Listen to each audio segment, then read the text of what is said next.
Hi everyone, నేను మీ విశ్వజ. Welcome back to డాజింగ్ విశ్వజ. ఈ రోజు నేను చూపించబోయే రెసిపీ ఓట్స్ తో కప్ కేక్స్ చూపించబోతున్నాను. నా ముందు మా అక్క కూర్చుంది, తిడుతుంది, ఏం తినవు, వీడియోలో మాత్రమే చూపిస్తావు, మళ్ళీ దాన్ని టచ్ కూడా చేయవు అని.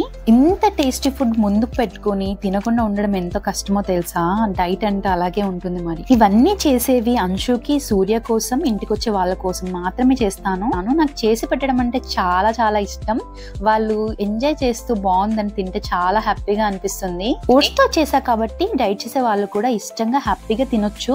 లేట్ చేయకుండా ఎలా ప్రిపేర్ చేసుకోవాలో చూసేద్దాం. ఒక మిక్సీ జార్ లో 1 కప్ ఓట్స్ ని తీసుకుంటున్నాను. ఈ ఓట్స్ ని ఫైన్ పౌడర్ లా మిక్స్ చేసుకోవాలి.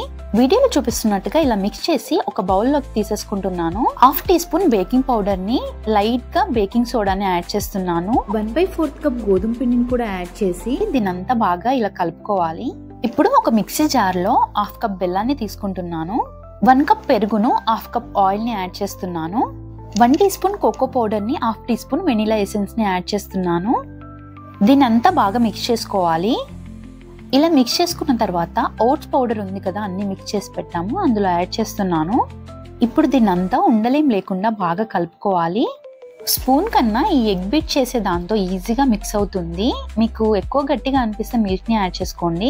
ఒకేసారి ఎక్కువ మిల్క్ యాడ్ చేయకుండా కొన్ని మిల్క్ ని యాడ్ చేస్తూ కలిపి చూడండి. ఈ కన్సిస్టెన్సీలో ఉంటే సరిపోతుంది. కేక్ బేక్ చేసుకోవడానికి ప్యాన్ తీసుకుని దాన్ని 15 మినిట్స్ ముందు ప్రీ హీట్ చేసి పెట్టుకోవాలి.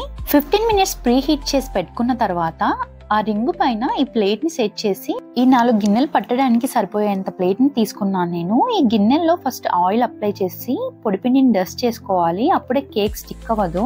బటర్ పేపర్ ఉంటే బటర్ పేపర్ యూజ్ చేయండి, ఇంకా ఈజీగా వస్తుంది కేక్ తీసేప్పుడు. ఇప్పుడు ఇందులో ముందుగా మిక్స్ చేసి పెట్టుకున్నటువంటి కేక్ బ్యాటర్ ని యాడ్ చేస్తున్నాను. అన్ని కప్స్ లో యాడ్ చేసిన తర్వాత ఎయిర్ గ్యాప్స్ ఏం లేకుండా ఇలా ట్యాప్ చేసి పెడుతున్నాను. పైన నేను చాకో చిప్స్ యాడ్ చేస్తున్నాను. మీరు కావాలనుకుంటే డ్రై ఫ్రూట్స్ ని కూడా యాడ్ చేసుకోండి. అంశు చాకోస్ కావాలన్నాడని చాకోస్ యాడ్ చేశాను. ఇప్పుడు 15 మినిట్స్ ప్రీ హీట్ చేసి పెట్టుకున్న ప్యాన్ లో వీటన్నిటిని సెట్ చేసుకోవాలి. కేక్ బేక్ అయ్యేప్పుడు పైన ఉండే లిడ్ అనేది టైట్ గా పెట్టాలి. ఎయిర్ అనేది బయటకు వెళ్ళేలా ఉంటే కేక్ సరిగ్గా బేక్ అవ్వదు. సో అందుకని లిడ్ అనేది టైట్ గా ఉన్న ప్యాన్ నే తీసుకోండి. 30 మినిట్స్ తర్వాత ఓపెన్ చేసి చూస్తున్నాను నేను. కేక్ బేక్ అయ్యిందో లేదో చూడడానికి ఒక టూత్ పిక్ ని తీసుకొని ఇందులో గుచ్చి ఇలా నీట్ గా రావాలి. కేక్ దీనికి ఏం స్టిక్ అవ్వకూడదు, అప్పుడు కేక్ కరెక్ట్ గా అయినట్టు. మీకు ఇంకా బేక్ అయినట్టు అనిపించకపోతే మూత పెట్టి ఇంకో 5 to 10 మినిట్స్ అలాగే బేక్ చేయండి లో ఫ్లేమ్ లో. సైడ్ కి స్టిక్ అయి ఉంటుందని నైఫ్ తో ఇలా కట్ చేసి తీసాను. చూసారా కేక్ ఎంత పర్ఫెక్ట్ గా ఫ్లఫీగా మెత్తగా ఎంత బాగుందో. చాలా టేస్టీగా ఉంటుంది. మీరు ఈ టిప్స్ ని ఫాలో అయ్యి మీరు ట్రై చేసి టేస్ట్ చూసి మీకు ఎలా కుదిరిందో కామెంట్ చేయండి. ఖచ్చితంగా మీకు నచ్చుతుంది. చాలా చాలా బాగుంటుంది.